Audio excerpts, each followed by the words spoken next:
Yoru. Yoru is one of Valorant's most unique agents with his abilities to fake teleport and bait themselves doing pushes. Unfortunately, Yoru fails in his role. Yoru's flashy playstyle has caught some players to pick him up and master his abilities. But his pick rate in both rank and pro play is still horrendously awful. To counteract this, Riot has completely reworked his abilities and buffed some aspects of his kit to guide him into the correct playstyle. But before I explain why Yoru fails at his role, I'll be giving a full rundown of his abilities.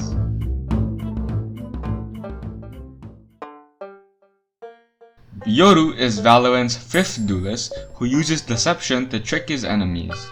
Yoru's C ability is a clone that can be placed on the ground or sent out. When shot at, the clone explodes and will blind any enemies in its cone. His Q ability is a flash that when thrown will pop after colliding with a hard surface. His signature ability is a teleport feather that can stay stationary or move forward. Activating the ability will send him to the feather's location.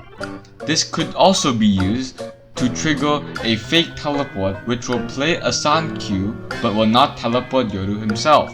His 7 orb ultimate is a mask that allows him to shift into his own dimension, where enemies are unable to affect or see him on the outside. Well, this is a rundown of all Yoru's abilities. Now, on the outside, these abilities seem to complement each other well, if you are playing in lower ranks.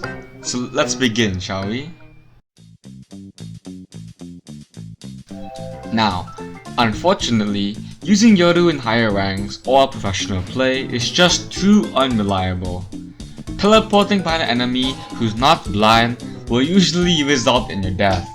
His flash is only really effective where good communication is present.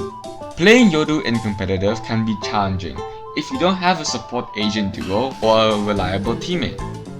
Even in pro play, this pick rate is plummeting. Even with good communication, Yoru can especially be countered, which happens often in pro games. Once the surprise factor is gone, teams can easily adjust to the situation and counter Yoru effectively.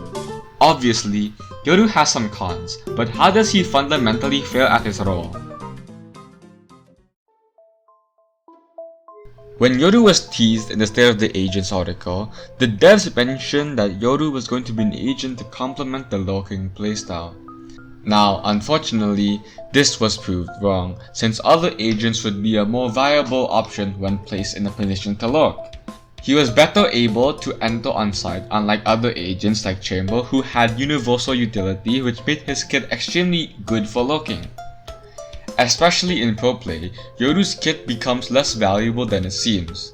Now, although Yoru doesn't fill his role, there are some situations where he can still thrive. So, what are some situations where Yoru can be viable? Now, Yoru can be extremely effective in putting pressure with his fake teleports. His fake clones and fake teleports can make enemies second guess whether the clone is actually you or if the fake teleport was real. Conditioning your enemies is Yoru's single strength and could be used for great effect. Using a fake teleport has an incredible skill requirement and forces you to think. He has one of the highest learning curves, as most Yoru players would only use his fake teleport so they could place a better teleport in the back. Now, mastering his abilities would take a great measure of time, and that is something not a lot of people would want to do, especially pro players.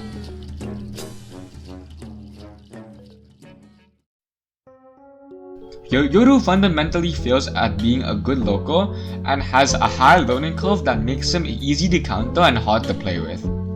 Valorant's complexity is rampant with the new additions of more convoluted maps and agents, which means Yoru doesn't have a role in the current meta.